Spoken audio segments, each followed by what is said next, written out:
boa tarde aos que aqui estão conosco, né, e cumprimentando aqueles que ainda virão. Eu e a professora Maria da Graça Gonçalves, eu, Ana Bock, ah, ah, representando dois programas de pós-graduação da PUC, Psicologia Social, a Maria da Graça, e eu, a Psicologia da Educação. Estamos aqui com muita satisfação recebendo o professor Raul, que compõe conosco essa atividade, esse ciclo de conferências Brasil-México. Nós estamos na 10ª sessão. E nós fizemos desde o ano passado, nós viemos fazendo mensalmente, né, uma sessão, e um brasileiro, um brasileiro, uma mexicana, um mexicano, né, a gente foi revezando e chegamos a esse final com a professora Renata Paparelli, que é brasileira e que faz, então, a nossa última conferência. E é com muita satisfação que a gente, acho que é sempre bom dizer de início, né? Quero agradecer as duas intérpretes de Libras que aqui estão conosco, né? Agradecer o pessoal todo da PUC que está aí por detrás de nós, né? Fazendo aí, garantindo a execução do evento, e dizer que foi muito gostoso, tá? Essas tardes de sexta-feira, né? Uma vez por mês, às vezes quarta, com o professor Raul, uh, executando, realizando esse ciclo de conferências. Foi muito interessante, esse diálogo que se tornou possível, né? E quero, então, dar as boas-vindas a todos, todas que aqui estão, agradecer aqueles que nos ajudaram a realizar, agradecer em especial a professora Renata Paparelli, que hoje veio colaborar conosco, dialogando, e vou passar aí para a professora Graça para que ela faça, então, o cumprimento dela. Depois passamos ao Raul Rocha para que ele apresente a Renata Paparelli. Bom, boa tarde, todas e todos. Realmente eu estou com a Ana, é uma satisfação a gente estar aqui nessa última, né? Mas lembrando que foi um ciclo de palestras e conferências muito interessante, muito proveitoso e que foi realmente muito agradável enquanto encontro né, de pesquisadores do Brasil e do México. Então, estou bastante animada aí para ouvir a Renata, que vai encerrar esse ciclo, com certeza com uma contribuição importante aí para os nossos debates. Boa tarde, Raul, companheiro aí dessa Vale. jornada, e agradeço também a todos que nos ajudaram aí a levar essa atividade adiante. Com você, Raul. Muchas gracias. Buenos días aquí en México. Boa tarde allá en Brasil. La verdad que yo estoy muy contento. Ana, Grasa, también lo estarán por varias razones. Porque reanudamos una colaboración de trabajo muy estrecho después de haber tenido una pausa un poco larga, perdón, porque en realidad hemos iniciado el intercambio desde principios de los años 2000, por 2002, por 2003. Hay afortunadamente en esta relación académica entre varias universidades de México y varias universidades de Brasil, algunos productos como libros, muchas conferencias, algunos artículos, y estoy, decía, muy contento porque hoy, aprovechando las oportunidades que nos da la tecnología, ¿no? Poder vernos, interactuar de manera remota en tiempo real es increíble, ¿no? Es verdaderamente increíble. Y hoy podemos acortar esas distancias con los problemas que tienen de financiamiento las universidades. En fin, fue imposible que pudiéramos seguir teniendo esos intercambios presenciales, pero hoy podemos hacerlo de manera híbrida o de manera virtual. Así es de que, primero, estoy muy contento porque reanudamos esa colaboración que esperemos siga de aquí para adelante. Segundo, porque con este ciclo de conferencias, este primer ciclo de conferencias en psicología y educación que organizamos tanto la Pontificia Universidad Católica de Sao Paulo, particularmente los programas de graduación de psicología y de educación, y la Facultad de Estudios Superiores Zaragoza de la UNAM, particularmente la carrera de psicología, estamos mostrando lo que ya sabíamos, insisto, y que pusimos en pausa un buen rato, que los psicólogos brasileños y los psicólogos mexicanos tenemos muchas coincidencias en términos de la perspectiva teórica, de la cuestión metodológica, pero además en términos de la visión política, social, de querer incidir con nuestros conocimientos, con nuestra participación directa en la sociedad y con la sociedad, en la transformación para bien de nuestras sociedades. Y no tenemos ningún temor de decir que los psicólogos luchamos por la democracia, por la defensa de la integridad de los trabajadores, por las mujeres, por los niños, etcétera, ¿no? Es decir, siempre me gusta decirlo así, como lo dicen nuestros amigos brasileños, los psicólogos mostramos un efectivo compromiso social, ¿no?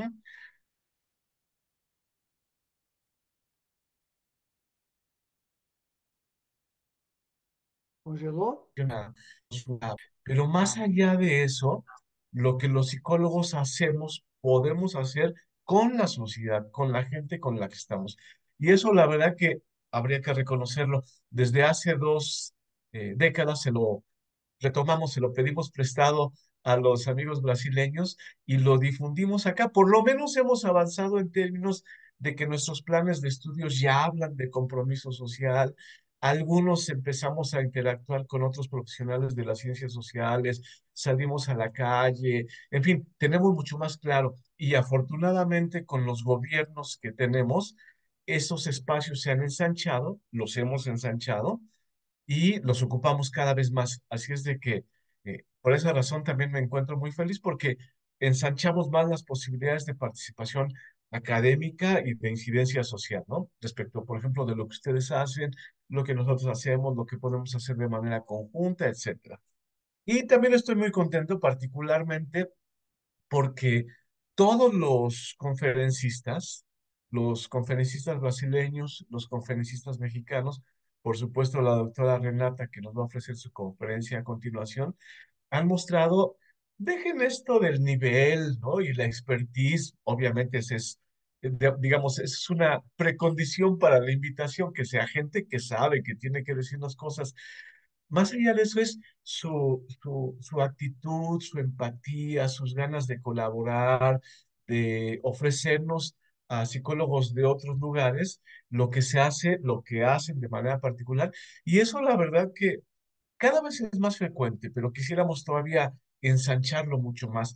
Muchos psicólogos piensan que todavía que su trabajo es privado y no comparten sus saberes, sus maneras de trabajar, etcétera, ¿no? Entonces, en primer lugar, agradecerle a cada uno de los conferencistas.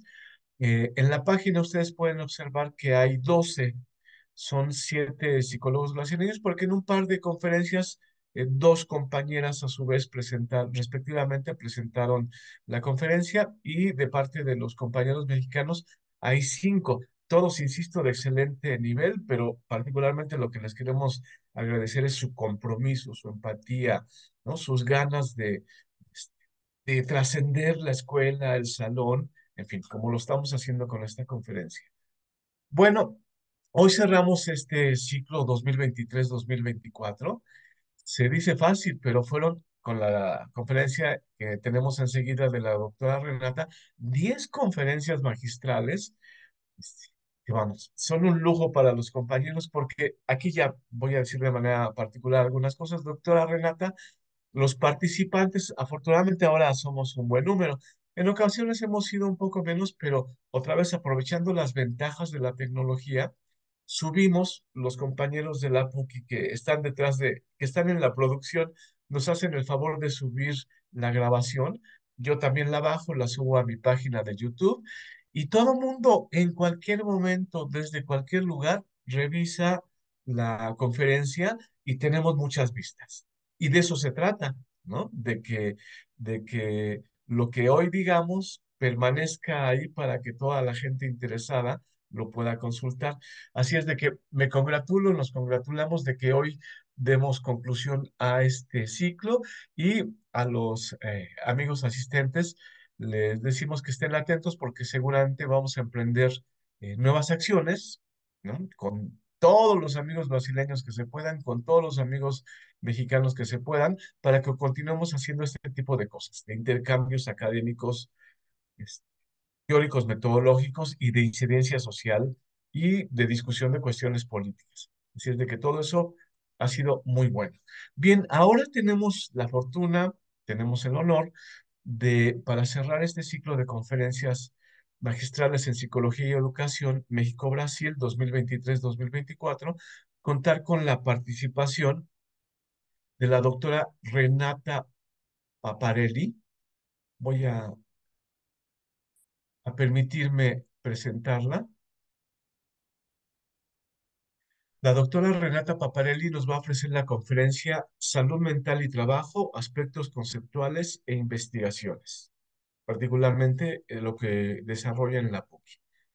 Bien, la doctora Renata es psicóloga, doctora en Psicología Social y del Trabajo, especialista en salud del trabajador, es docente de la PUCI, perita judicial, coordinadora de la Clínica del Trabajo en la misma PUCI y miembro del NUTAS, que es un programa de posgrado en Psicología Social de la propia PUCI y coordinadora del Núcleo de Acciones en Salud del Trabajador y además es psicoterapeuta. Así es de que, doctora Renata, muchísimas gracias. Para nosotros es un honor que cierre la conferencia de este ciclo. Me voy a permitir, antes de cederle la palabra para que pueda iniciar, compartir su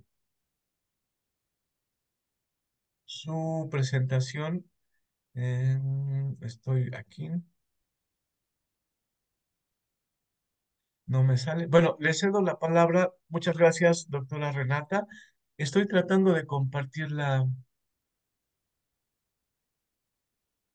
A ver, así, así.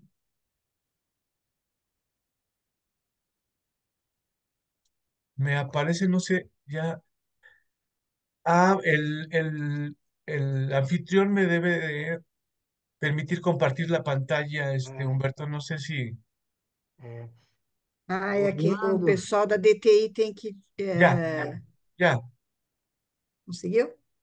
sí, ya. Un segundito.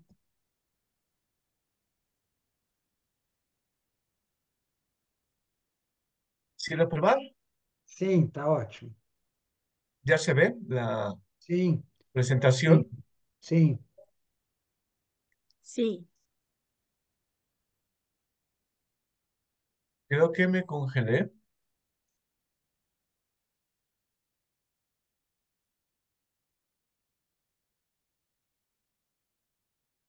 Que houve, Raul? Não está andando?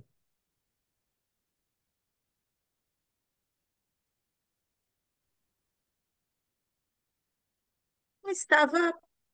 Ele caiu, né? Tá Ah, voltando. Olha lá, ele voltou. Tá sem som, Raul. Sem som. Raul, Sem som. não estamos ouvindo, Raul.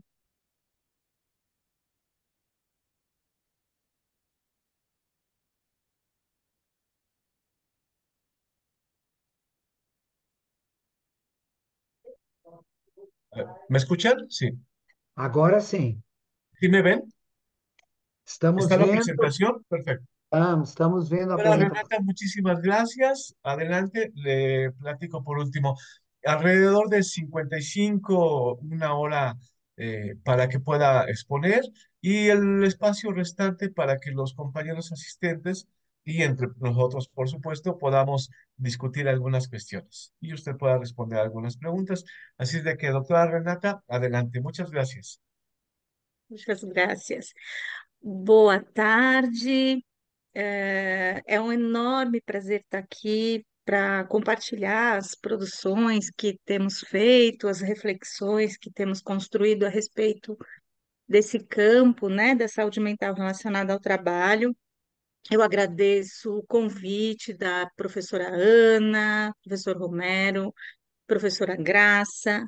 É, é um grande prazer, é uma grande honra estar aqui podendo, então, compartilhar com vocês. A minha ideia é fazer uma apresentação, primeiro, de alguns aspectos teórico-conceituais, situando a perspectiva que temos desenvolvido em termos de saúde mental relacionada ao trabalho lá no curso de psicologia da PUC de São Paulo, né? Então, situar alguns conceitos de saúde mental e trabalho, a perspectiva teórica que procuramos desenvolver, alinhada, né, com a psicologia sociohistórica, que é a teoria do desgaste mental no trabalho, e a partir disso apresentar elementos de intervenções, de pesquisas e de clínica, né, que temos também desenvolvido tanto como estágios, né, de quarto e quinto ano da PUC de São Paulo, quanto também de ações desenvolvidas em parceria com sindicatos, em parceria com associações de trabalhadores, na clínica da PUC, né? Então, eu pretendo fazer esse caminho, espero falar em português e não em psicologuês, mas também não em portunhol. Então, por gentileza, pode passar. Falando um pouco desse campo no Brasil, né? No Brasil, a partir dos anos 80, dos anos 1980, é, é, iniciam-se, não é, um conjunto de estudos, de intervenções nesse campo que vai se consolidando como o campo da saúde do trabalhador e é muito interessante que o movimento de construção desse campo é um movimento que vem do mundo e entra na universidade, né? Ele começa a partir do trabalho de trabalhadores da saúde e a partir de serviços públicos de saúde, né, no Brasil como um todo, e também articulados ao movimento dos sindicatos de trabalhadores no país. Então, é a partir dessa articulação que vai se constituindo este campo, e este campo ingressa nas universidades, né? Ele começa no mundo e vai ingressando no campo acadêmico.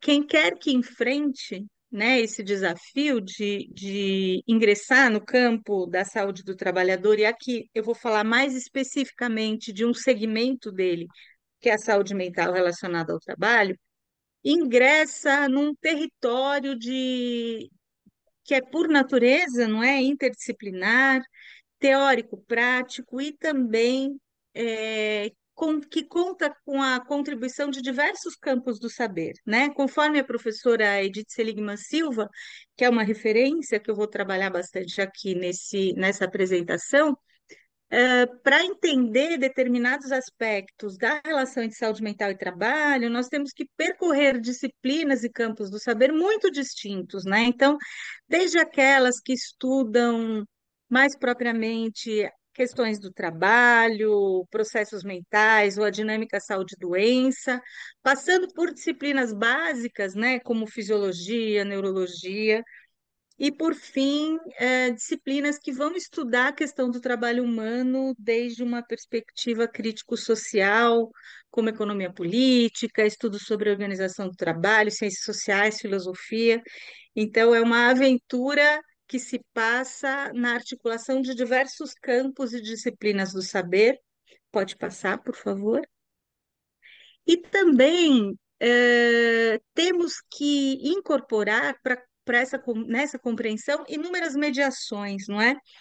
É, a depender do tipo de questão com a qual nos defrontamos, temos que percorrer diversos patamares. Por exemplo, um patamar internacional que diz respeito à divisão internacional da riqueza, do poder, do trabalho. Então, sabemos nós, países latino-americanos, o quanto muitos riscos, né, acabam exportados para os nossos países. Então, no primeiro mundo, né, fica o trabalho limpo tanto do ponto de vista de meio ambiente, quanto do ponto de vista do processo de saúde e doença de trabalhadores, e são exportados os riscos aí para o terceiro mundo. Então, muitas vezes é preciso entender, né, questões de maquinário ultrapassado nas fábricas, sem proteção, etc., para a compreensão daquele caso particular que nos chega, né?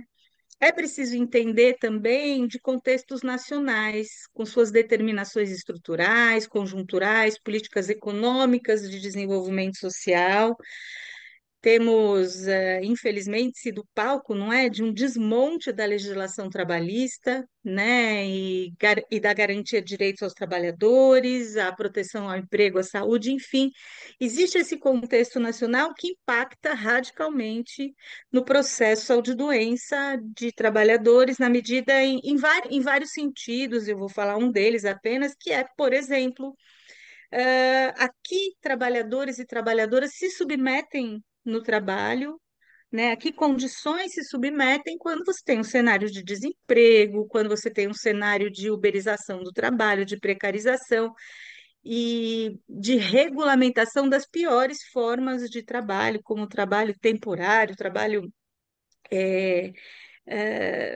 enfim, diversos trabalhos que têm acontecido aí, que todos conhecemos, né? Esses trabalhos uberizados, quarteirizados, quinteirizados, enfim. Também condições gerais de vida, né? Que também podem impactar o processo de saúde e doença, como moradia, saneamento, transporte, né? Se a gente pensar numa cidade gigante como São Paulo, se a gente pensar num país gigante como o nosso, as questões de transporte, por exemplo, são questões muito importantes.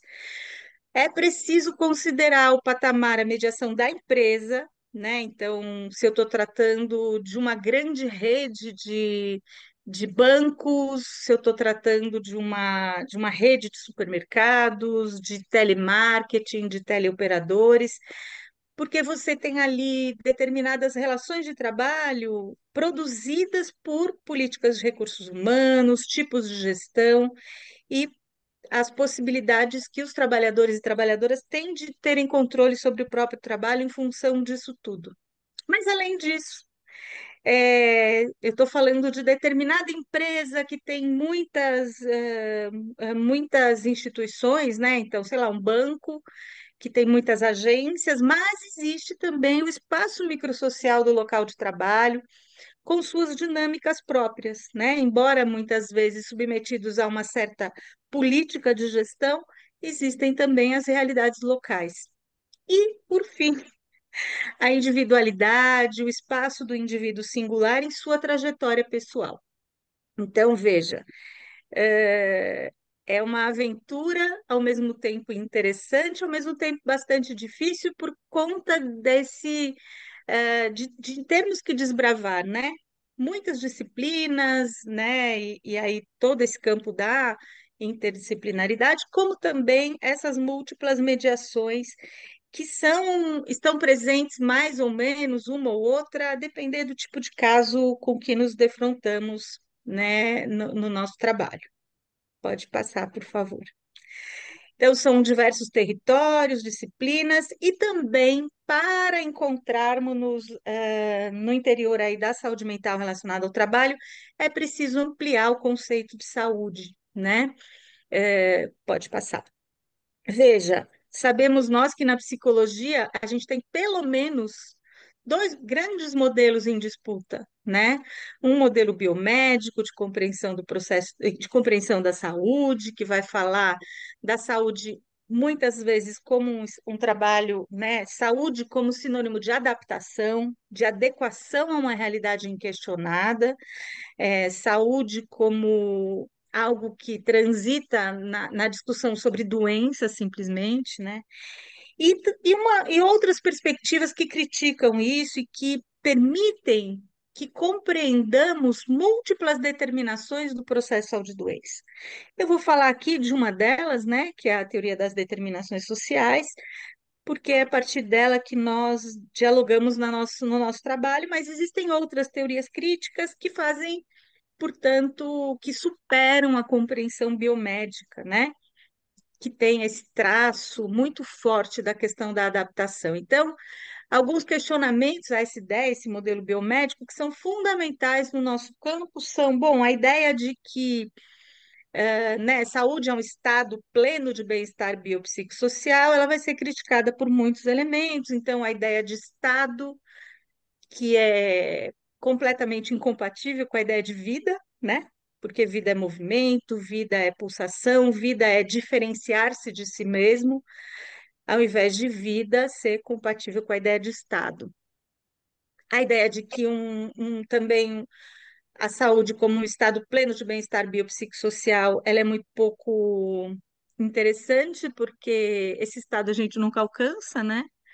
Esse estado pleno de bem-estar biopsicossocial é quase um estado de coma, e coma é o oposto de saúde, né? É um estado de alheamento da realidade, é um estado em que eu estou apartado da realidade. Ele também trabalha muito com a ideia de uma diferença exata entre saúde e doença, e nós sabemos que existe um processo de construção social daquilo que é denominado como doença, né? Por exemplo, na psicologia, a gente tem a disputa entre aqueles que vão entender que as pessoas transgêneros são pessoas que afirmam outros lugares nesse mundo e as pessoas que vão entender que elas possuem uma doença, um transtorno chamado disforia de gênero, por exemplo, né?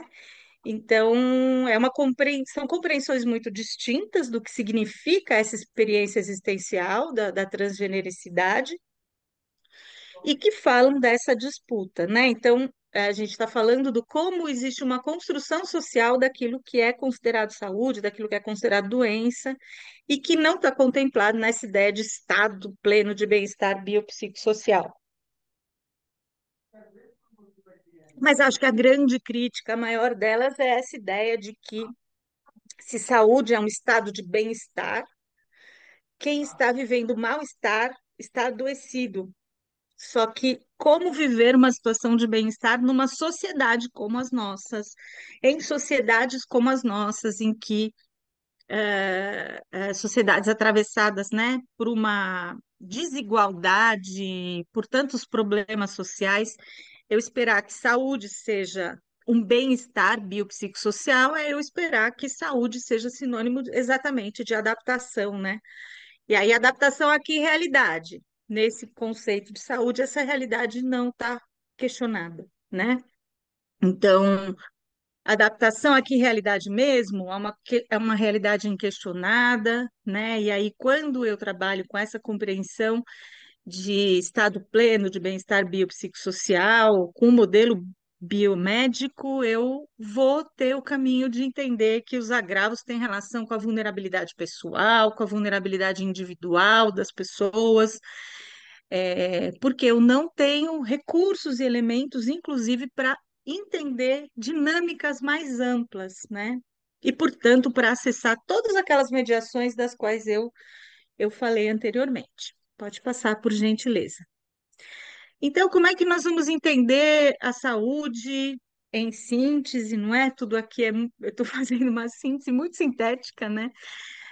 Mas nós vamos entender a questão da saúde, né? Como um processo, primeiro, porque não é um estado, é um processo, tem a questão do movimento.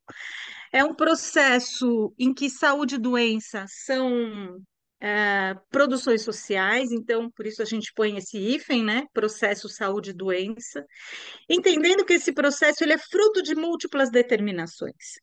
E essas determinações têm relação com a articulação sempre contraditória e complexa entre aqueles múltiplos patamares e diversas determinações e mediações, não é? E nós vamos entender, então, que saúde, né? O processo de saúde, ele é caracterizado pela possibilidade de ser sujeito no interior dos limites historicamente colocados, mas de ser sujeito da sua própria história, de assumir a sua história pessoal, social, nas mãos, né? No interior de todas as contradições em que ela se dá, em que ela acontece. Então, é ter meios para intervir, para transformar, para ser sujeito de sua vida. A saúde é potência, potência de ação, de transformação e de enfrentamento. E se saúde é isso, né? É preciso analisar a pessoa ou o grupo social e também aquilo que impede este processo de acontecer. É preciso analisar o que produz potência e o que despotencializa, né? É preciso analisar o que resgata a potência de sujeito e aquilo que assujeita as pessoas. Então, existem processos que potencializam, processos que assujeitam, processos que permitem, processos que impedem. E é no interior dessa dinâmica que nós vamos entender o processo de trabalho, né? Com Laurel e Noriega, vamos pensar a questão, né, de que nessa plasticidade da relação entre a subjetividade, entre a pessoa e o mundo, nós vamos construindo vários estereótipos de adaptação, né? Vários modos de andar a vida. E esses modos de andar a vida, eles dizem respeito ao modo como eu ando, mas também aos terrenos nos quais eu ando, né? Então, muitos dos processos de adaptação, aí são palavras de Laurel Noriega, não somente significam a sobrevivência em condições corporais precárias, como também podem se converter em seu contrário, ou seja, em destruidores da integridade. Então, eh, muitos processos de adaptação do organismo, eles se traduzem em desgaste. Por quê? Porque a trajetória a ser percorrida, né, ela é algo que, ao invés de promover vida, potencialização e outras andanças, ela promove desgaste. Então, Laura e Noriega vão falar do desgaste entendido como perda da capacidade potencial ou perda da capacidade efetiva, corporal ou psíquica. E aí, capacidade no sentido de potência de ação, de intervenção no mundo. Eles vão discutir, Laurel e Noriega, a questão do desgaste obreiro e não vão chegar nessa dimensão mais subjetiva que a professora Edith Seligman Silva, no Brasil, assume para levar a ideia de desgaste mental. Mas veja, então, assim, transformar-se, né, dentro da perspectiva do desgaste obreiro, do desgaste mental, do desgaste da Laurel e do Noriega, eles vão dizer que transformar-se a si pode ser deformar-se, pode ser desgastar-se, pode ser adoecer. E que existem, portanto, padrões de desgaste à saúde relacionados a determinadas condições historicamente postas, e no nosso caso, a gente vai estudar condições historicamente postas de trabalho, né? Então, a determinadas condições de trabalho correspondem determinados padrões de desgaste à saúde. E é no interior dessa ideia que a professora Edith ela vai desenvolver a teoria para falar do desgaste mental, né? Então, traduzindo aí para uma dimensão psicológica, isso que a Laura Noriega vão falar num sentido mais amplo. Pode passar, por favor. A Laurel Noriega, eles vão dizer, bom, primeiro, né, alguns aspectos importantes da teoria do desgaste, que justificam um pouco também porque que eu acabo assumindo, né? Primeiro, assim, a questão da dominação do capital sobre o trabalho é um eixo fundamental da compreensão do desgaste obreiro. Por quê? Ali, Laurel e Noriega vão defender a ideia de que o processo de trabalho ele é expressão do processo de dominação do trabalho, do processo de exploração do trabalho. E aí vocês podem me ouvir dizer assim, mas isso é tão óbvio, não é nada óbvio isso, né? Há muitos teóricos que vão discutir a questão da humanização do trabalho, ou quantos processos de trabalho se transformam na direção de valorizar os trabalhadores, e o que a gente vai entendendo é o quanto essas formas de organização do trabalho, elas sofisticam padrões de exploração da força de trabalho. Então, é preciso entender que a lógica que engendra o processo de trabalho é a lógica da exploração da força de trabalho. Então, o trabalho é organizado, né, com esse objetivo, propiciar condições para efetivar a máxima exploração possível das forças, dos trabalhadores e das trabalhadoras. E aí é preciso entender, né, e eu acho que a teoria do desgaste, ela é interessante nesse sentido, o capitalismo nos nossos países, né, gente? Que é diferente do capitalismo na Europa, então a gente precisa entender o que que é o capitalismo no sul global, do que a gente está falando, né? E aqui eu falei do capitalismo Casagrande Senzala, a gente precisa entender o que é capitalismo no país racista, sexista, enfim, com todas esses atravessamentos, essas condições. Pode mudar, por favor. De um lado, né? Então, quando a gente fala, né, de ser sujeito no trabalho, a gente está traduzindo isso para a questão do controle sobre o próprio trabalho, né? Se formos olhar a luta dos trabalhadores e trabalhadoras, ela sempre for, no capitalismo, ela sempre é uma luta pelo controle do trabalho, pelo controle da jornada, por poder ser sujeito do próprio trabalho, né? E quando a gente fala do trabalho produtivo, né, do trabalho da fábrica, do trabalho que produz objetos materiais, a gente está entrando aí numa polêmica marxista, mas quando a gente está falando desse trabalho, do trabalho explorado pelo capital, a gente está falando que a subsunção real do trabalho ao capital, ela determina, né, as possibilidades de criar no trabalho produtivo. E pode passar, por favor. E no caso do serviço público, muitas vezes, né, a gente identifica aqui o quanto uma certa lógica gerencial produtivista, que tem muito sentido na fábrica, ela ingressa no serviço público, se traduzindo em metas de produtividade, se traduzindo em quantidade versus qualidade e se traduzindo também num trabalho impedido, né, do servidor público, o trabalho que o servidor acha importante ser feito, ele é impedido pelas próprias condições de trabalho, pelas contradições do próprio processo, e com isso, muitas vezes, a gente vai vendo um sucateamento do próprio sentido do trabalho. Mas tudo isso para falar então do quê, né? Quer dizer, é preciso entender determinadas mediações, é preciso transitar entre várias disciplinas do conhecimento, e eu estou aqui dizendo também da compreensão do processo de saúde e também do que é trabalho, né? O que é processo de trabalho e como entendê-lo como uma determinação importante do adoecimento ou da promoção de saúde, da promoção de vida, da promoção de possibilidades, né? Pode passar, por favor. Edith, então, ops. Edith, então, a professora Edith Seligman Silva, se apropriando, né, partindo, derivando, né, essa discussão do desgaste obreiro da Laura Noriega, vai entender, né, vai procurar trazer isso para a dimensão psicológica e produz uma obra muito importante, né, nesse campo. Ela vai dizer, bom, se a perda e deformação, ou seja, se há transformações negativas de um estado anterior mais satisfatório, posso entender o processo como um desgaste mental, né?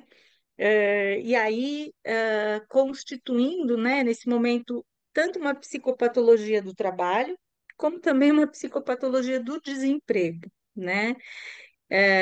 E aí, assim, aproveitando para dizer, né, que quando a gente faz a crítica do trabalho, a gente não está fazendo o elogio do desemprego, obviamente, né? A gente está fazendo a crítica do trabalho que produz assujeitamento do trabalho, em que o trabalhador comparece como aquele que tem impedido seu poder de agir em limites adoecedores, né? Porque no modo capitalista de produção, no trabalho vendido, no trabalho que não pertence a quem o realiza, algum nível de assujeitamento está posto, mas esse nível de assujeitamento ele pode não ser suficiente para o adoecimento acontecer, né? Então, aí tem uma diferenciação entre alienação do trabalho, que não necessariamente adoece, pode ser tudo de ruim, mas não necessariamente adoece, e assujeitamento, né, que eu tenho procurado desenvolver, que tem relação, o assujeitamento tem relação com o poder de agir, com aquilo que se traduz uma palavrinha muito, muito complicada, posto que muito polissêmica, que é a palavrinha autonomia, né? Então, quanto eu posso mandar no meu trabalho, quanto eu posso inventar no meu trabalho, diz respeito mais a isso, a questão da produção de adoecimento ou de saúde no trabalho. Até aqui tá ok, gente? Tá beleza? Então, bora lá. Próxima, por gentileza. Bom, esse desgaste, a Edith vai defender que ele se dá, né, em alguns níveis. E a partir daí podemos produzir muitas pesquisas e produzimos, né? Então, um nível é o desgaste orgânico, né? Aquele que tem, que se expressa em danos cerebrais. Poucas pessoas sabem, mas existem intoxicações por metais pesados, por exemplo, que produzem sintomas absolutamente análogos ao de determinados quadros psicóticos, né? Então, você tem uma intoxicação e os sintomas expressos são sintomas de esquizofrenia, mas tem relação com intoxicação por mercúrio, por metais pesados. Então, é um nível do desgaste, né? É um acidente de trabalho que é, imponha problemas aí ao sistema nervoso central, enfim.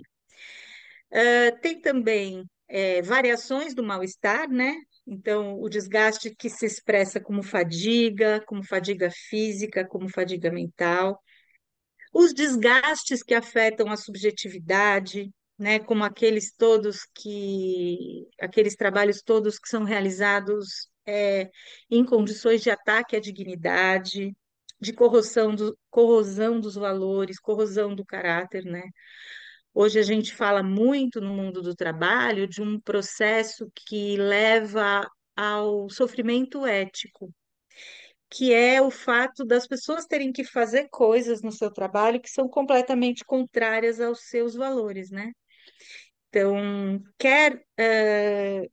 no que diz respeito a ficar cego à violência que o outro vive no trabalho, quer, por exemplo, quando se tem que bater metas abusivas e para isso você tem que enganar as pessoas, né? Eu trabalho muito aqui no Brasil com bancários e eles sofrem muito disso, né? De terem que enganar os clientes para poder bater as metas de produtividade mensais que eles têm que bater. Próximo, por favor.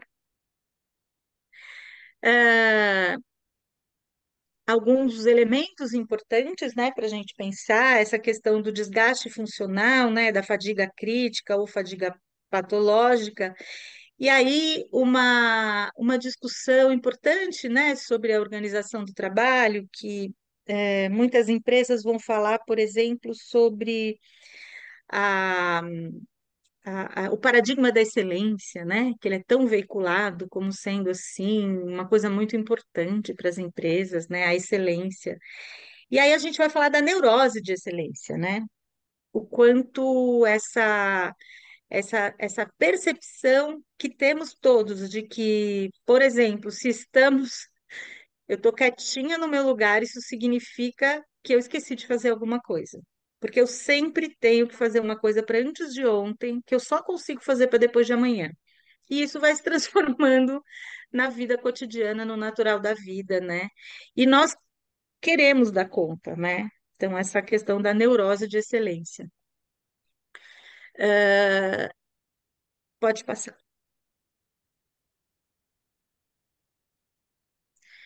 É importante entender, né? E aí vários autores têm se perguntado, né? Com os processos de precarização do trabalho, com os processos de transformação dos modos de acumulação do capital, né? Então, a passagem, né, ou a complementação, né, a soma, né, do modo de acumulação taylorista-fordista e do módulo de acumulação de capital flexível, né? Que no caso aqui, né, no Brasil, se opera a partir dos anos 90, né, essa gestão flexível, toda essa transformação linguística, né, do trabalho, então o trabalhador não é trabalhador, ele é colaborador, então todo esse processo de sutilização das formas de controle no trabalho, é, como é que isso, né, essa precarização do trabalho, como é que isso impacta? Será que são produzidos novos padrões de desgaste à saúde? acho que nós, como pesquisadores, e eu falo um pouco melhor disso mais adiante, temos afirmado que sim, né? São novos padrões de desgaste à saúde. Se nós temos um padrão de desgaste à saúde no interior do Taylorismo-Fordismo, que fala muito sobre o impacto no corpo das pessoas, essas novas formas de organização do trabalho falam do impacto sobre o psiquismo, né? Não é à toa que nunca tivemos tantos casos de adoecimento, de produção de transtornos mentais relacionados ao trabalho, né? Então, no interior aí, né, do esgotamento da sociedade salarial, da sociedade fordista, da reestruturação do trabalho, da mundialização inédita do capital, que vai se consolidando a partir dos anos 90, vai sendo produzido um novo padrão de desgaste, é o que tudo indica, né? E esse novo padrão de desgaste é aquilo que a gente vai recebendo aí na clínica, nos processos de intervenção, etc. Pode passar. A precarização do trabalho, né, também como uma estratégia de dominação, e aí as especificidades latino-americanas, né, disso, então, a expansão do trabalho instável, a intensificação da vulnerabilização de determinados segmentos. Quando a gente fala de precarização do trabalho, né, gente, a gente não está querendo dizer assim que antes o trabalho era incrível e agora ele está precarizado, né? Não é disso que a gente está falando. A gente está falando especialmente do vínculo e da formalização dos processos de trabalho. Então, alguns processos instáveis, que eram bicos, que eram considerados um complemento à renda, vão sendo regulamentados como trabalhos oficialmente válidos, né? Então, o trabalho temporário, o trabalho intermitente, a uberização, tudo isso vai ganhando outro espaço na nossa sociedade, né? A modificação, então, das condições de assalariamento. E pode voltar, por favor? Faltou só um pedacinho do slide anterior. A intensificação do trabalho, terceirização, né? E aí também a terceirização do trabalho no setor público. Imagino eu que não seja uma realidade apenas e tão somente brasileira, né? Pode passar. Então, posto um pouco esse cenário e alguns princípios teóricos, né? Falar um pouco aí da nossa clínica do desgaste mental no trabalho. Então, existem muitas clínicas do trabalho e muitas têm a sua origem, né, em terras europeias, né, especialmente em terras francesas. E a gente tem procurado desenvolver também uma clínica do trabalho, a clínica do desgaste mental no trabalho, na PUC, né, na PsicoPUC, que entendemos que fala um pouco mais, tem mais possibilidade de falar da nossa realidade aqui latino-americana. E claro que eu estou aberta a todo tipo de crítica com relação a isso, né? Estou defendendo aqui uma posição. A clínica do trabalho, ela diz respeito a um grupo de ações, né? Um conjunto de ações que, de um lado, fala do atendimento clínico de pessoas com sofrimento psíquico relacionado ao trabalho. A gente desenvolve na clínica da PUC, na clínica escola, num projeto chamado Clínica do Trabalho, e também a investigação de processos de desgaste em grupos de trabalhadores, visando a intervenção no trabalho, a intervenção no processo de trabalho. São focos distintos em termos de intervenção, mas em ambas, claro, a gente está olhando para o processo de trabalho, né? Por isso que é a clínica do trabalho. Então, nós temos, né, lá na PUC, tanto estágios de investigação, de promoção de saúde do trabalhador, quanto também atendimentos psicológicos na clínica, da PUC, nos quais a gente também desenvolve aí, né, saberes a respeito dos fatores de desgaste à saúde de trabalhadores e trabalhadoras de determinadas categorias, etc. Pode passar. Nossa, já falei bastantão, né, gente? Estou vendo aqui o horário, mas eu vou falar mais rapidinho. Então, em termos dessas ações, né, não da clínica propriamente dita, a gente então realiza o quê? A promoção de saúde do trabalhador em diferentes espaços, a partir de grupos com trabalhadores, para conhecer e para modificar o trabalho. Assessoria em políticas públicas e para sindicatos de trabalhadores. Desenvolvemos grupos, né, para acolhimento do sofrimento psicológico relacionado ao trabalho. Também apoio a empreendimentos para geração de renda na economia solidária, né? Pode passar. Alguns norteadores importantes desses trabalhos que a gente desenvolve têm relação, então, primeiro, né, com a construção de formas de enfrentamento, tanto individuais como coletivas, dos problemas identificados no processo de trabalho. A compreensão do processo de trabalho em sua relação com a saúde, nas suas múltiplas determinações. Então, é no interior do processo de vida, do processo de trabalho, que nós vamos identificar o contexto no qual se produziu o agravo, né? Se produziu o sofrimento psicológico. Incluída aí uma noção muito cara para a gente, que é a noção de historicidade, né? Então, é no interior de um processo que se constitui o desgaste. E deste processo, quais são as determinações? E aí nós temos que acionar mediações as mais distintas, que vão desde uma certa política pública, que produz uma forma de organizar o trabalho, que tem um certo impacto sobre, por exemplo, professores, que é o tema do meu doutorado, né? Uma mudança, né? Assim, a gente publicou recentemente um artigo sobre o trabalho de um carteiro, né? Que sofreu 40 assaltos. E aí você diz, mas por que se assalta um carteiro? E a gente, para entender o assalto ao carteiro, tem que entender todo o processo de mudança, né, no e-commerce e no como tudo aquilo que a gente recebe de coisas que a gente compra vem via correios, e carta a gente nem sabe mais direito o que é, né? Então, a correspondência propriamente dita. Então, eles são muito assaltados, enfim. E para isso eu trabalho um pouco a partir, né, da compreensão da abordagem pluridimensional do Louis Leguier, que não vai dar para a gente explorar. Mas é preciso, então, entender os fatores de desgaste e, no interior dos fatores de desgaste, aquilo que opera o sequestro subjetivo. Porque muitas vezes o trabalhador desgastado, ele não está num certo ponto deste processo, ele não está reclamando, ele não está sofrendo, segundo ele mesmo, né? Pensa naquele bancário que está batendo todas as metas, que está ganhando prêmios de produtividade, que está subjetivamente sequestrado por aquele processo de trabalho, que dali a pouco vai adoecer, mas que neste momento não percebe o desgaste se instalando, né? Então é preciso entender esse desgaste nas suas diversas manifestações e com as suas diversas determinações. Pode passar.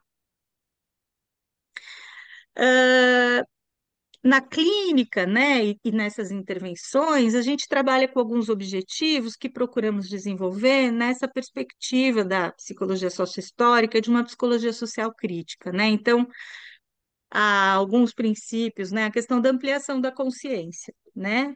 Entender com os sujeitos atendidos em quaisquer circunstâncias, na clínica ou mesmo nas intervenções ou nos grupos, ampliar a consciência, entender essas múltiplas determinações. Claro, eu não estou dizendo numa perspectiva só psicoeducativa, né? Estou falando de clínica, etc. Nosso objetivo é em direção do resgate da potência e da condição de sujeito, né? Das pessoas. Resgatando e trabalhando a partir da historicidade, né? Dos contextos humanos, e enfrentando a culpabilização individual, a autoculpabilização pelos problemas que a gente identifica, né? Pode passar.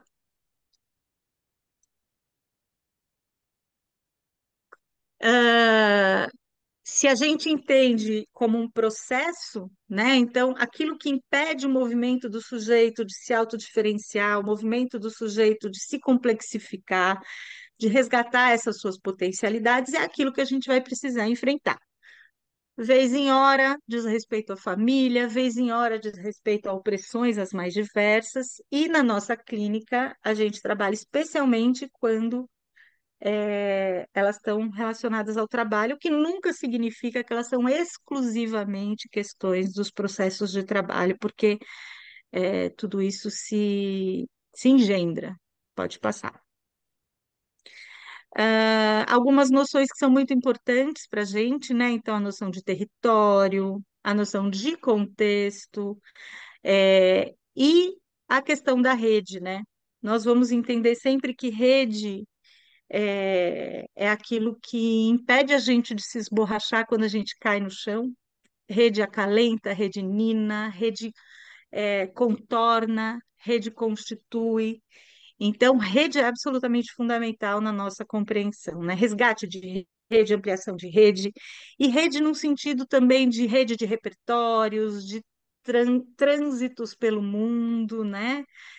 Pela cidade, é, rede de informações, de conhecimentos, de grupos, né? Grupos nos quais você pode ingressar e ampliar o seu poder de agir. Pode passar. Acho que alguns aspectos importantes, né, é que nós não fingimos neutralidade no nosso trabalho. Então, sim, temos uma posição, sim, é a partir dela que falamos, né? Especialmente na clínica, acho que isso é muito importante, porque o psicólogo muitas vezes aparece como esse ser abstrato, né? Como essa entidade abstrata que não diz nada de lugar nenhum e que apenas faz uma espécie de escuta do outro. E claro, ele escuta de um lugar a partir de uma condição muito concreta e claro que ele ajuda este paciente, ou esta pessoa, ou este grupo, ele ajuda a entender as coisas de um determinado jeito. Então, claro que ele tem um lugar, claro que ele tem uma posição, claro que ele tem uma teoria, né? Uma teoria do sujeito. E a nossa teoria do sujeito e a nossa compreensão é de que sim, temos sim uma posição, vamos falar a partir dela, e nesse sentido, a gente está falando de um diálogo, de um encontro dialógico, né? Em que podemos problematizar coisas a dois ou a muitos, né? Acho que se de um lado, né, na saúde do trabalhador, para afirmar a presença do sofrimento, a gente tem que lançar a mão da noção de transtorno, então a gente vai falar de estresse pós-traumático, de burnout, a gente vai falar de depressão relacionada ao trabalho, de alcoolismo crônico relacionado ao trabalho. Então, se de um lado, né, para afirmar o sofrimento neste campo, a gente tem que falar de transtorno, no nosso trabalho, na nossa clínica, a gente não opera com a categoria do transtorno e nem com a da doença e nem com a do diagnóstico, né? Então, a gente vai fazer muito mais essa compreensão plástica e dinâmica, né, do enfrentamento do que é sujeito, do fortalecimento para o que enfrentar. A gente gosta muito na nossa clínica de uma discussão que a professora Bader Sabvaia faz, né, a respeito da questão dos afetos. Então, a consciência, quando a gente fala de ampliação da consciência, a gente não está reduzindo isso à cognição, a aspectos cognitivos ou algo que o valha, né? Então, a gente está falando de afeto, a gente está falando de vínculo, a gente está falando de emoção e a gente está falando de que a consciência só se transforma quando se emociona, né? Eu gosto muito dessa discussão que a Bader traz.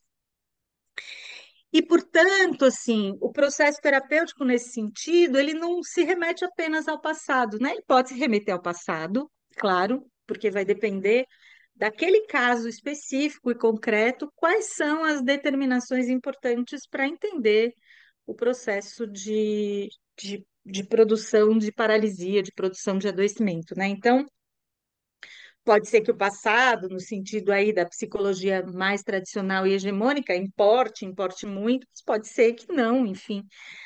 Eu costumo dizer que a gente pega um novelo, né, cheio de nós, e nós vamos tentar entender os fios e a trama. E esses fios, eles podem vir de diversos lugares, eles podem vir de uma compreensão de futuro, eles podem vir do meu lugar como mulher branca no trabalho, eles podem vir da questão da branquitude, eles podem ter relação com a humilhação social, eles, né? Eles podem ter relação com o trabalho no qual se tem que afirmar o direito a ir ao banheiro, como é o caso do trabalho de teleoperadores, né? A gente tem aqui no Brasil uma norma regulamentadora do trabalho de teleoperadores publicada neste século, que afirma quase que literalmente, está lá no site do Ministério do Trabalho, que todo teleoperador tem direito a satisfazer suas necessidades fisiológicas quando lhes aprouver. Está decretado o direito dos trabalhadores de irem ao banheiro. Então, quando eu falo de cerceamento da condição de sujeito, eu não estou nem falando de grandes questões, muitas vezes eu estou falando de ir ao banheiro. Mas, enfim, acabei fazendo uma derivação, né? Pode passar, por favor. Então, o vínculo, né? Falando o vínculo atravessado pelo afeto, pode passar. Já falei dessas coisas. A gente trabalha muito com a ideia também de um outro, né, conceituação de um outro professor aí da PUC, que é o Ciampa, né? Então, essa ideia de identidade como algo que se constitui no mundo, nas relações sociais, é, que tem relação, então, com aquilo que diz respeito ao cotidiano, que diz respeito à inserção social no mundo, a esse lugar no mundo, né? Então, pensando aí, né, em compreensões mais aprisionadoras e compreensões como essa de identidade, processo. Pode passar, que não vai dar tempo de falar muito disso. A noção de trajetória, já falei um pouco essa ideia aí da historicidade, né? É, então,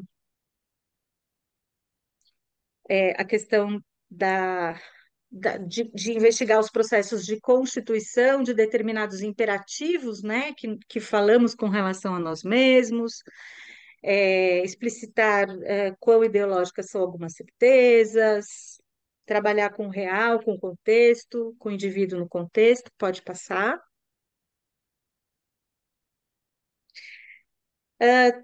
Muitas intervenções que a gente realiza, então, são feitas em grupo, né? E aí a ideia de conhecer o trabalho, de fazer aquelas perguntas primeiras, né? Qual é o seu trabalho? Como é o seu trabalho? Por que que você faz desse jeito e não de outro? Quais são os problemas que você identifica no seu trabalho? Como você os enfrenta no dia a dia? Como podemos pensar em construir aqui, né? Como a gente pode construir aqui outras formas de enfrentar, que transformem o seu trabalho, que não apenas signifiquem a possibilidade de você se adaptar a ele de um modo adoecedor, né? Então, como é que a gente é, resgata a potência de ação nesses trabalhos em grupo? Pode passar. Importante esses eixos, né? Então, a transformação do trabalho pelas pessoas que trabalham, né? Tudo em saúde do trabalhador parte da articulação. Tudo eu quero dizer, tanto o diagnóstico, a pesquisa, a produção de intervenções e as intervenções partem de uma articulação entre o conhecimento teórico, esse que a gente procura construir, né, e o conhecimento prático, que só os trabalhadores detêm. Então, há alguns princípios, né, a transformação do trabalho pelas pessoas que trabalham. A gente sempre trabalha com a ideia de governabilidade local e também com intervenções de curto e médio prazo, né? Eu costumo dizer para os meus alunos o seguinte, né, gente, que quando a gente tem uma compreensão mais ampla da realidade, muitas vezes fica parecendo que a gente também não pode fazer nada de intervenção no mundo, né? Porque é tudo tão grande, tão gigantesco, são tantas mediações. E eu costumo dizer que quando a gente pensa desse jeito e se sente impotente, é porque a gente está num eixo que une impotência com onipotência, né? E que talvez a gente deve sair dele para pensar assim, a partir do lugar que eu ocupo no mundo, o que de melhor posso fazer numa determinada direção. E é isso que eu estou traduzindo aqui como governabilidade local, curto e médio prazo, e sujeitos são os trabalhadores, né, na articulação aí com as coisas que a gente conhece também. Pode passar, Termino, concluyo. tá bom? É Ujú. isso. Então, veja, procurei falar de alguns princípios, alguns trabalhos que a gente desenvolve, só para finalizar. Então, a gente faz trabalho especialmente com educadores, com bancários, né, em grupos lá na PUC, e também atende esses várias categorias de trabalhadores na clínica. Ufa, é isso, Muchas, gente. Obrigada. muchas gracias, doctora Renata. Bien, vamos a abrir el espacio a la participación de los asistentes para que la doctora Renata pueda responder algunas de sus preguntas, sus comentarios e iniciemos la discusión. Así es de que adelante a los participantes. ¿Alguno de ustedes desea preguntarle, hacer algún comentario a la doctora Renata? Tenemos varios participantes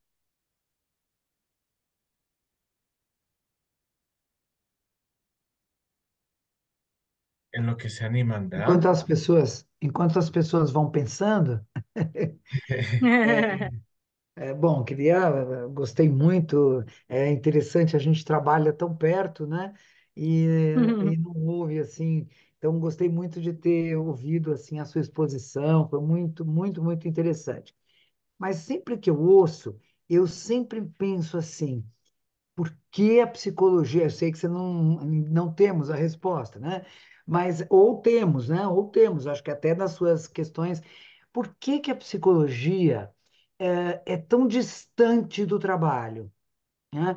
A gente aprende, por exemplo, psicologia do desenvolvimento, e a criança que finge ser aquilo que o pai e a mãe em geral é, né? Ou outra coisa, ela faz o jogo. A gente aprende como um jogo que a criança e não a relação dela de que ela se apropria dos elementos centrais da sociedade via trabalho, né?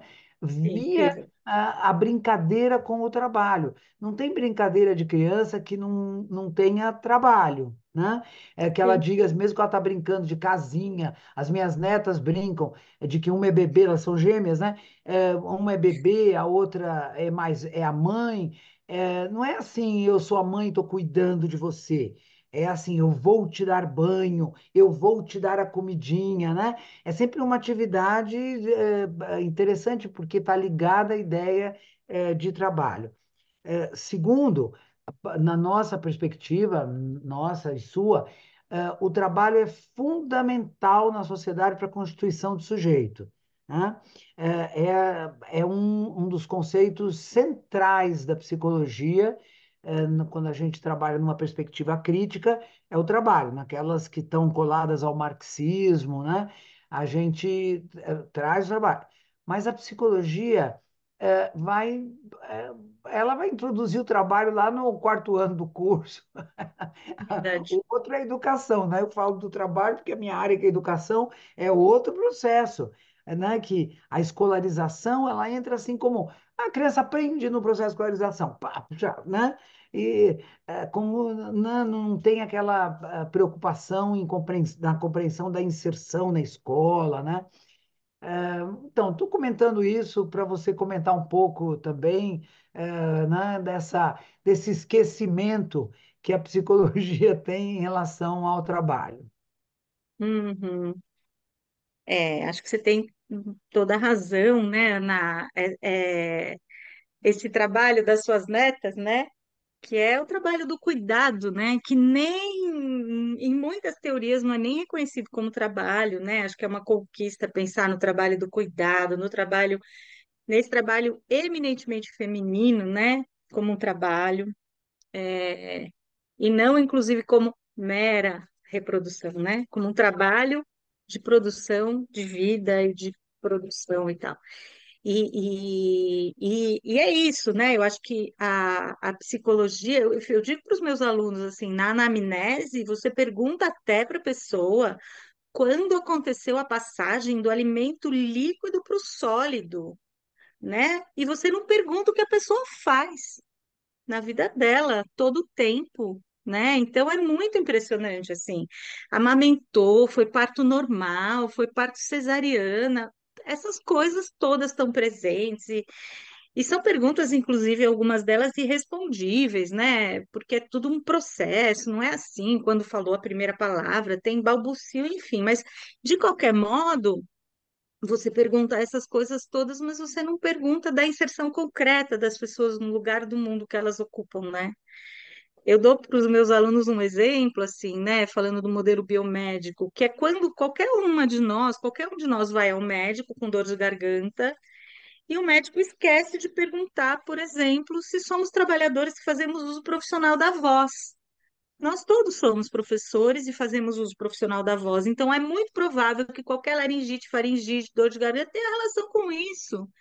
E a gente não ouve isso, né? Então, é na psicologia e é no campo da saúde mais amplamente. E acho que isso tem relação com essa disputa, né, do modelo biomédico e de outras compreensões, e com uma compreensão muitas vezes equivocada também de uma perspectiva crítica, que é assim, parece que as determinações sociais são uma espécie de cenário, né?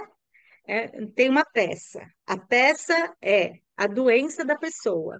E o cenário são as determinações sociais. Então, assim, tem um contexto lá longe, e aí tem o bicho que pega a pessoa e ela fica com laringite, né?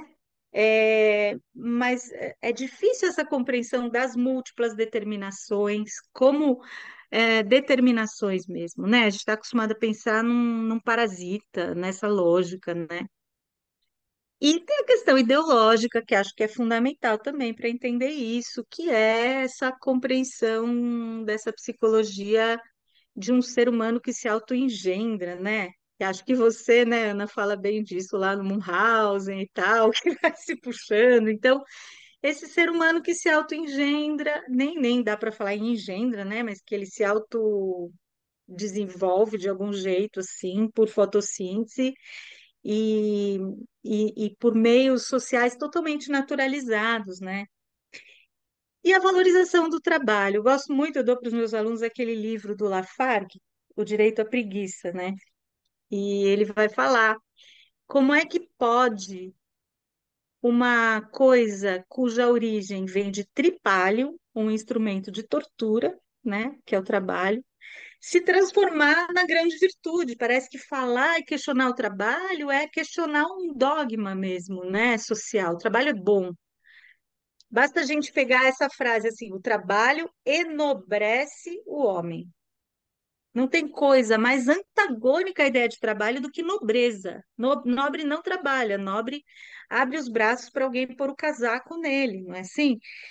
Então, o trabalho enobrece o homem, acho que fala um pouco disso, né? Do quanto a gente vai, do quanto esse nosso mundo constrói uma verdadeira adoração pelo trabalho, né? Não à toa, porque o povo precisa que a gente adore o trabalho para que a gente se submeta a tudo que ele exige, né? Com aquela grata alegria subserviente, né? E a psicologia está aí de mãos dadas muitas vezes com isso tudo. Acho que esse é um caminho para pensar, né? Muy bien, gracias. Doctora Grasa, adelante. Então, eu também queria dizer que gostei muito de ouvir a minha colega, que a gente ouve pouco, assim, de uma maneira, com essa calma que a gente pôde ter aqui agora. E, de certa forma, o que eu fiquei pensando a partir do que você colocou se relaciona com isso que a Ana perguntou e que você respondeu, que é qual é o lugar do trabalho aí, né? Que lugar que a psicologia dá para o trabalho? E a minha questão tem a ver um pouco assim, como isso implica na necessidade, da maneira como você desenvolveu a clínica do trabalho, como você desenvolve a clínica do trabalho, de maneira que ela não seja realmente considerada como algo, não é secundário, como algo assim, específico de algumas situações, daquele que, e quando na verdade todo mundo, né, como a Ana falou, todo mundo está no trabalho, então por que aí Sim. eu acho que você tem esse desafio, queria conferir com você, de ao mesmo tempo é necessário uma especificidade da clínica do trabalho, mas me parece que a necessidade especificidade tem a ver, inclusive, com a negação da centralidade do trabalho. Aí você precisa, quer dizer, a outra clínica, vamos dizer assim, não considera o trabalho na sua centralidade. E aí você tem que fazer a clínica do trabalho, quer dizer, fica esse processo contraditório na própria construção da psicologia. E eu acho que isso é um desafio, porque ao mesmo tempo, tudo que você colocou dos eixos, as referências, as noções principais e tal, vai mostrando assim o quanto é importante que essa clínica do trabalho realmente considere essas múltiplas determinações e consiga não fazer reducionismo na questão do trabalho, né?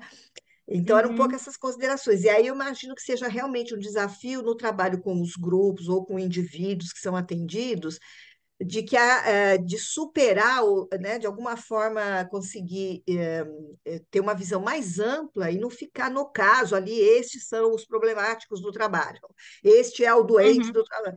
Não, eles são pessoas que estão na centralidade do trabalho, que o trabalho tem na vida das pessoas, estão vivendo esse sofrimento por múltiplas determinações. Quer dizer, esse movimento deve ser bem difícil. Então, eu acho que é isso que é interessante na maneira como você apresentou, para fazer todos esses enfrentamentos e a gente conseguir, como psicologia, ter uma intervenção mais legal no trabalho, né? é, Em relação ao trabalho, em é, relação a esse sofrimento. Então, era isso que eu queria comentar e te ouvir um pouquinho. é isso, né, Graça? Toda psicologia é psicologia social, né? Acho que vale para toda a clínica, é a clínica do contexto, né? Clínica contextualizada, é clínica das pessoas concretas que vivem realidades concretas, mas não é, né? Só que não. Então a gente precisa ir pensando a partir daí. Eu acho que é isso, assim, a gente produz uma clínica do trabalho para que depois ela deixe de ser e vire uma clínica, né? Uma clínica que fala das pessoas. E aí, claro que o risco assim, eu acho que o risco da clínica como instituição social é muito um risco da patologização, né? E, e a gente procura enfrentar isso com bastante, com muito foco, né? Vou dar um exemplo assim muito rapidinho dessas múltiplas determinações e intersecções, né? A gente atendeu na clínica um rapaz que era muito padrão assim de beleza, né? Padrão de homem branco, de classe média, de olho claro. Então, assim, ele tinha uma beleza muito padrão e era um homem gay. E ele realizava um trabalho, ele chega com um diagnóstico é, de TOC, transtorno obsessivo compulsivo. Então, ele tinha gestos que ele precisava fazer e tudo mais. E aí a gente começou a atender porque ele falava de trabalho, a gente falou, bom, vamos lá. E aí a situação era a seguinte, vou tentar resumir. Ele era então um homem jovem, bonito, né, de acordo com o padrão, e gay, que ocupava um cargo de chefia e chefiava pessoas que realizavam trabalhos. Não existe nenhum trabalho que é exclusivamente braçal, né? Mas trabalho que tinha muito esse caráter. Então, ele coordenava, ele chefiava um grupo de homens trabalhadores que traziam a questão da virilidade, essa virilidade homem tóxico, essa masculinidade tóxica como muito forte. Então, esse homem que a gente recebe com o diagnóstico de toque é um cara que se finge, que performa ser um macho tóxico para conseguir ser chefe no trabalho de outros homens. Olha o imbróglio.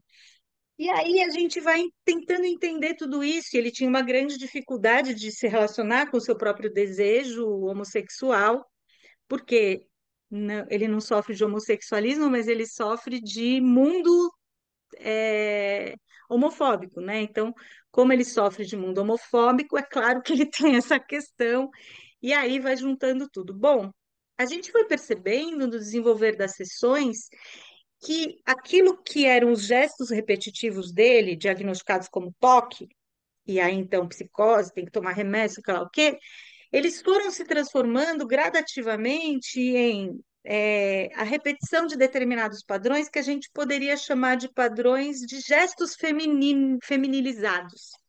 Então, primeiro era abre e fecha zíper, e depois foi se transformando em dobra a perna, desdobra a perna, né? É, e aí a gente foi entendendo junto com ele como o processo terapêutico, ao problematizar determinadas questões e etc., foi liberando ele para promover repetitividade de comportamentos tidos como femininos. Ou seja, como ele foi conseguindo se transformar num homem gay no mundo, né?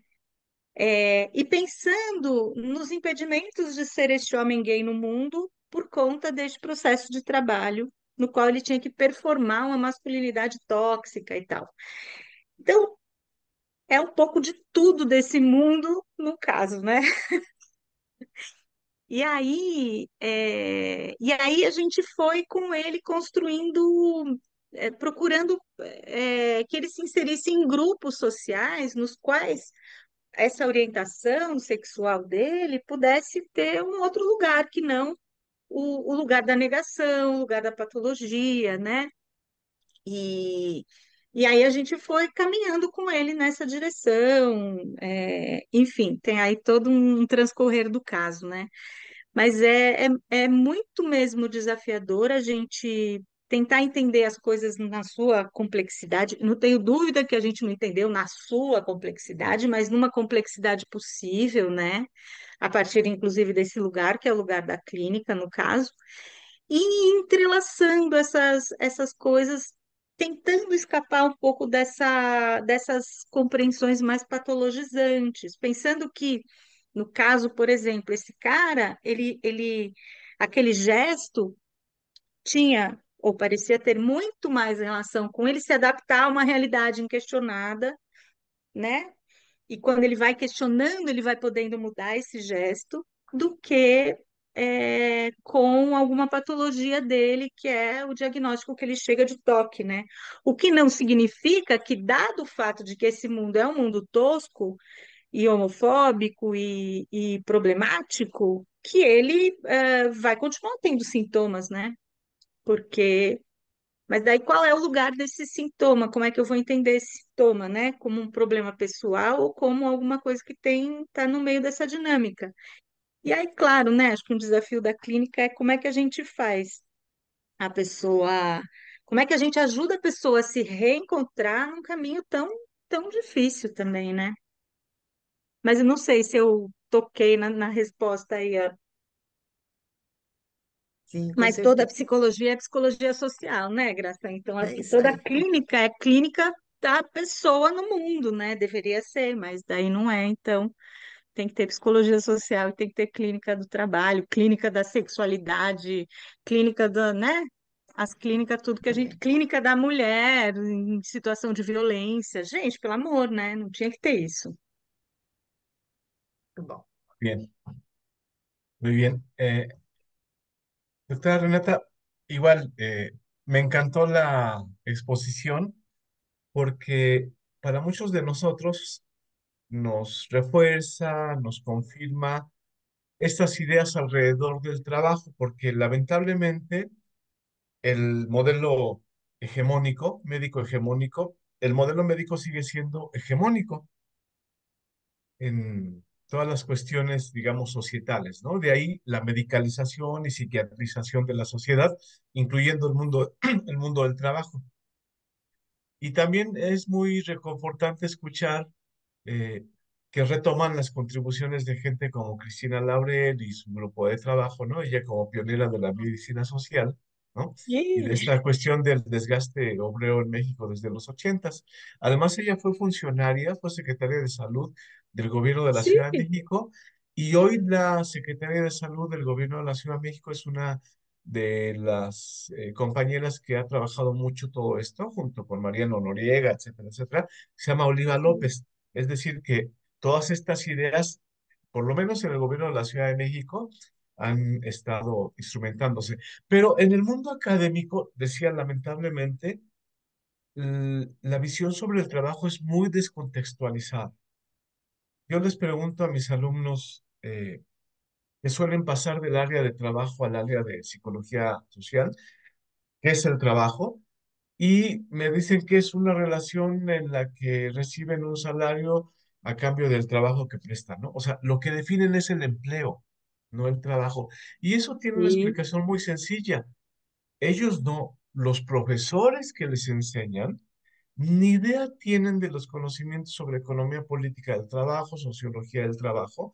Y esta cuestión que a mí me sigue pareciendo lo más relevante para entender el trabajo, ¿no? Que es, y el gran descubrimiento de Marx, la explotación del trabajo a través de la extracción y apropiación de plusvalía, ¿no? Con la subsunción real del trabajo al capital.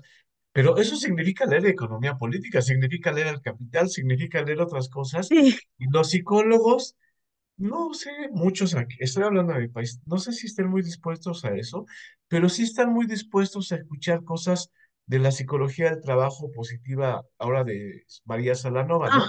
Del flujo y de estar en armonía, ¿no? O sea, todos los sí, colaboradores, o sea, sí, ¿no? Porque ahora les llaman colaboradores, no sé, no son trabajadores, en fin, todo sí, eso, doctora Renata, me encanta. Este, hay muchas cosas que hemos logrado, se han logrado introducir en los planes de estudio para analizar desde esta perspectiva. Ustedes obviamente tienen sus particularidades, pero en esta perspectiva de la interdisciplina, la mirada hacia el trabajo, y hemos avanzado un poquito. Por eso yo lo que quiero preguntar es, primero, la verdad que trabajar estas cosas con los trabajadores, y me refiero particularmente a lo que hacen en la clínica del trabajo, aquí no sé si haya cosas así en el país, es muy importante a nivel individual y colectivo, porque supongo que los ayuda a los trabajadores a transitar de lo privado a lo público, ¿no? De lo individual a lo colectivo, y esto es lo que me interesaría también mucho escuchar, lo que ocurre allá en Brasil, de lo clínico a lo político, porque ampliar la conciencia, como ustedes dicen, es mirar más allá de sí, esto, de lo privado a lo público, de lo personal a lo colectivo, y eso sí, implica muchas cosas, entre otras, contar con información, buscar información, analizar lo que ocurre alrededor en el propio trabajo. Y no sé si, bueno, para algunos no, pero para mucha gente los puede conducir a organizarse, ¿no? Porque, o sea, darse cuenta de que soy objeto de explotación, un poco como lo que ocurre aquí en México. Somos el país, los trabajadores mexicanos, que más horas trabajan en el mundo, que tenemos un salario mucho más, bueno, hoy con este gobierno ha habido 3 aumentos al salario mínimo, pero sigue siendo insuficientes. En fin, donde se sí, gana realmente muy poco, el trabajo está totalmente precarizado, etcétera, etcétera, etcétera. Y dicen de los mexicanos que son flojos. Y yo lo que digo es que no, que son muy inteligentes porque si el empleador, el empresario hace como que le paga, pues entonces el trabajador mexicano hace como que trabaja, ¿no? O sea, por estas cuestiones del desgaste, ¿no? Porque sí, nosotros hemos tenido la oportunidad de entrevistarnos con empresarios, ingenieros, médicos del trabajo, etcétera, y la visión que tienen del trabajo es ese, del trabajador mexicano, que es mugroso, indolente, flojo. Seguramente eso es extensivo para el trabajador brasileño, ¿no? Por nuestra cultura sí, latinoamericana, desde la visión de los empresarios y demás. Por eso yo digo, mirar las cosas de parte del trabajador de esta manera, es decir, concientizarlos, me parece que borra las fronteras entre lo privado y público, lo personal y colectivo, y lo propiamente, meramente laboral a lo político. ¿Qué es lo que ocurre allá en Brasil? sí. Muito obrigada pelas considerações. E sim, acho que Laurel Noriega tem aí, né, toda uma trajetória no México e em outros países, né? A Laurel foi radicada, né, no México, e acho que é um pouco dessa tradição mesmo, que eu acho que é interessante, da medicina social latino-americana, que eu acho poderosa para a gente pensar nos nossos contextos, né? Quando, assim, na nossa clínica, né, quando a gente fala de clínica e quando eu incluo na clínica a intervenção no processo de trabalho, às vezes não é tem várias dimensões, né? Então, uma delas é assim: o paciente atendido, a gente sempre pensa com ele que tipo de intervenção é possível fazer no trabalho dele, né? Que seja encontrar um colega de trabalho com quem ele possa compartilhar coisas, sair do isolamento, que seja um professor que a gente vai pensando com ele as estratégias quixotescas que ele produz de intervenção no mundo, que vão desencadear num desgaste, no burnout, que é o quê? Eu vou dar conta de tudo, não? Então vamos pensar em projetos com outras pessoas. Então, tem essa dimensão que eu concordo, ela é uma dimensão bem miúda, né? E tem algumas outras. Em geral, os nossos trabalhos, eles são articulados com sindicatos. Então, por exemplo, na clínica nós atendemos um grupo de professores. Esses professores vão nessa direção de construir práticas nas escolas onde trabalham, que possam construir rede, enfrentar os fatores de desgaste. Mas nós também estamos trabalhando com o sindicato. Então, tudo aquilo que a gente investiga e entende no aqui e agora do trabalho, a gente dialoga com o sindicato e com o movimento sindical, né? É o caso, por exemplo, do Sindicato dos Servidores Públicos Municipais de São Paulo, Sindicep, com quem nós temos uma parceria. Então, de um lado, a gente faz a clínica do trabalho com educadores em grupo, e na outra ponta, a gente está dialogando, de um lado, com o Sindicato de Trabalhadores, e do outro, a gente tem a parceria com o setor de gestão da prefeitura, onde a gente está discutindo com eles a transformação de uma parte da política pública que atende os servidores, que são os interlocutores entre os trabalhadores que estão afastados ou readaptados e a gestão das escolas. Então, a gente procura estabelecer numa rede alguns pontos. É assim, por exemplo, que a gente faz com os bancários. A gente atende bancários há muitos anos e a gente tem a relação com o sindicato há muitos anos. Então, para nós não faz sentido atender as pessoas sem discutir o que a gente entende ali com o sindicato. E os nossos grupos, muitas vezes, também produzem material para o sindicato, né? E muitas vezes essas pessoas se transformam em militantes. A Uhum. gente costuma dizer que algumas pessoas fazem das suas dores militância. E isso é uma grande mudança, muito grande, porque elas vão militar no sindicato mesmo e vão, inclusive, exigir do sindicato outras posturas, porque militar é isso também, né? Não é aderir ao sindicato, é também exigir do sindicato outras ações, etc. Então, a gente sempre procura estabelecer essas pontes todas, né? Estudando e trabalhando com algumas categorias profissionais, como, por exemplo, os bancários, por quê? Porque toda a reestruturação do trabalho que vai acontecer começa com eles, né? Uhum. Então, a reestruturação produtiva do capital é muito no setor financeiro primeiro. Então, a gente já antecipa coisas que a gente pode dialogar com outros trabalhadores. Ó, tá rolando isso lá, isso vai acontecer provavelmente aqui com vocês. É, e porque a gente sabe também, né, que de um lado a gente tem que acolher essas pessoas que estão sofrendo, né, como psicólogos e tal, mas que a gente entende que o trabalho mais potente, ele não pode se esgotar ali, né? Então, o nosso grande parceiro, rigorosamente falando, é o movimento sindical. E esses setores dentro das políticas públicas que são mais, que aderem mais à ideia de mudanças, né? Por exemplo, a gente tem no serviço público, em São Paulo, uma categoria de trabalhadores que é assim: eles não estão tão mal a ponto de serem aposentados, segundo um perito, e nem tão bem a ponto de poderem voltar para o trabalho. Aí eles são chamados de readaptados. E readaptado é um particípio passado, né? Não é um gerúndio. Então, não é uma pessoa que está se readaptando, que já seria horrível, né? Se readaptando, mas não é nem isso. É uma pessoa readaptada. E aí essas pessoas voltam para o trabalho e ficam num limbo. Então, na escola, por exemplo, nas escolas públicas, temos muitos readaptados, que são professores que não estão mais na sala de aula e que ficam nesse lugar, que é um lugar horrível, que é o lugar do adoecimento profundo, que é o lugar da coisa. Eles são quase confundidos com móveis e utensílios. E eu não estou exagerando, porque tem trabalhador que não tem nem mesa, ele tem uma cadeira, ele fica sentado, é como se ele fosse um móvel.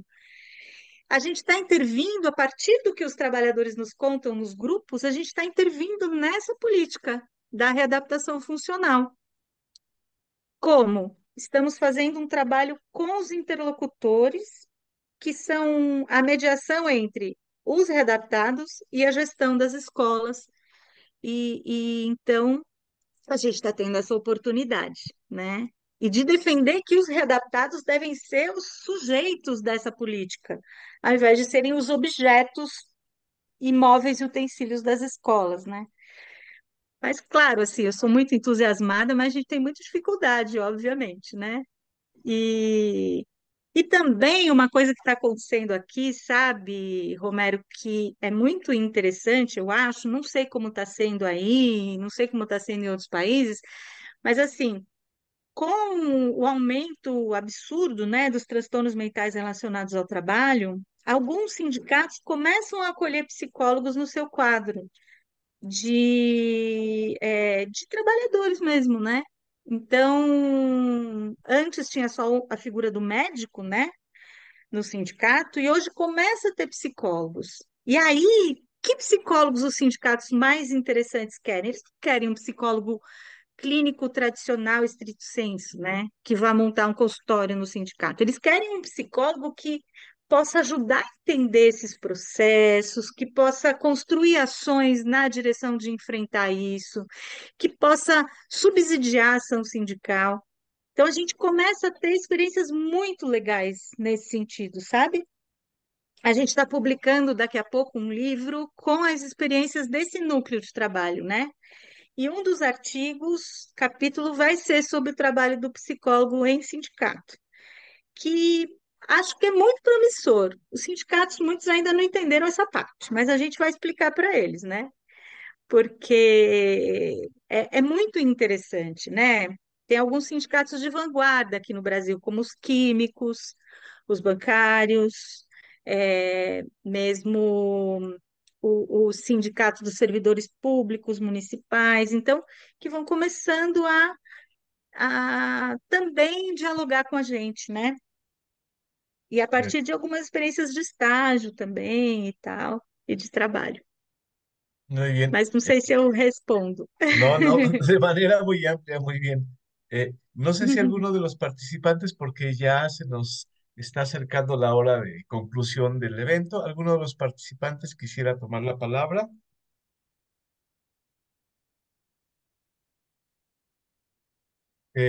Por ahí, uno de los participantes, Marcelo, te felicita por la exposición brillante, Renata.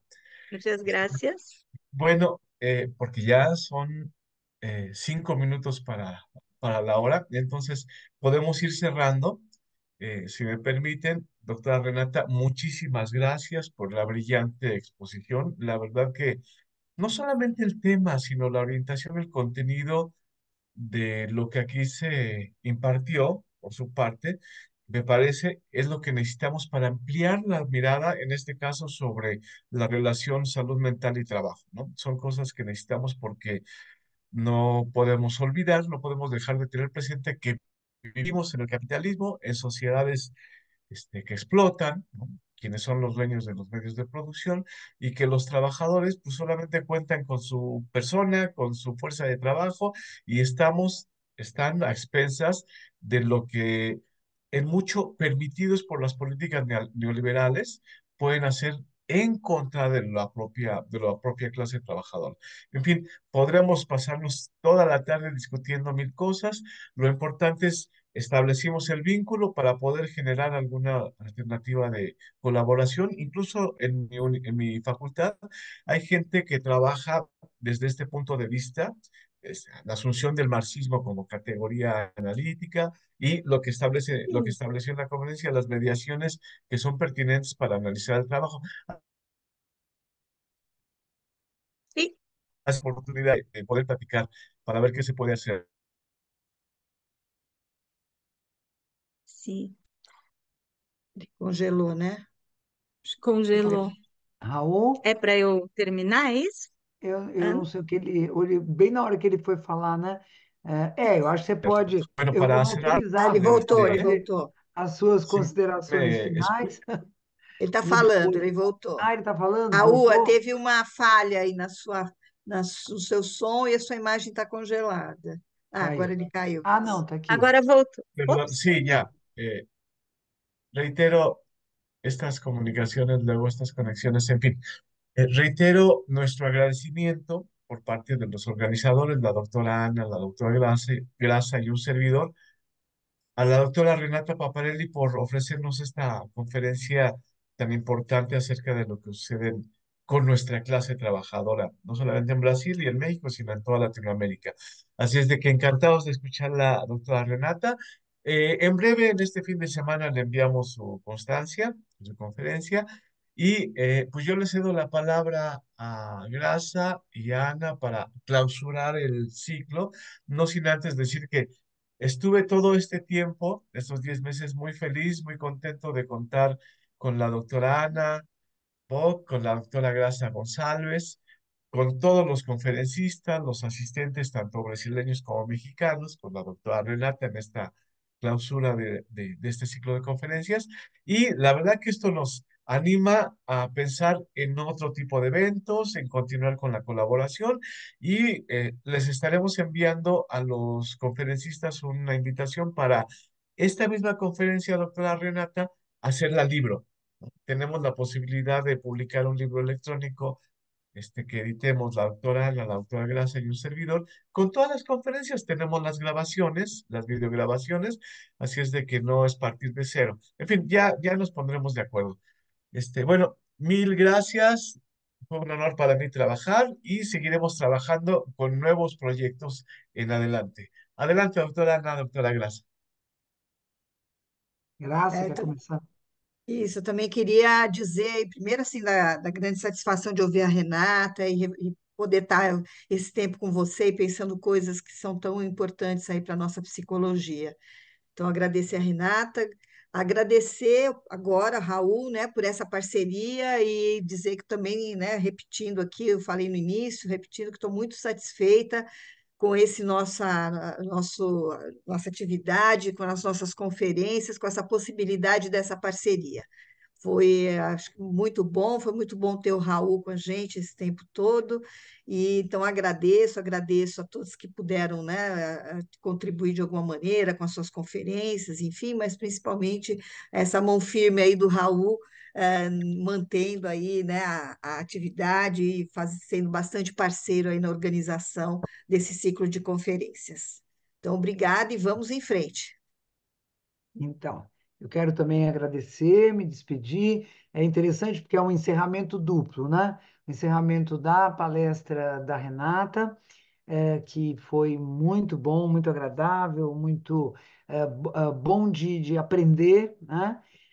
E o encerramento desse ciclo de conferências, que, como disse a Graça, que o Raul, com a força do Raul, que a gente não conta, né? Porque isso é de bastidor, a gente só conta no último dia.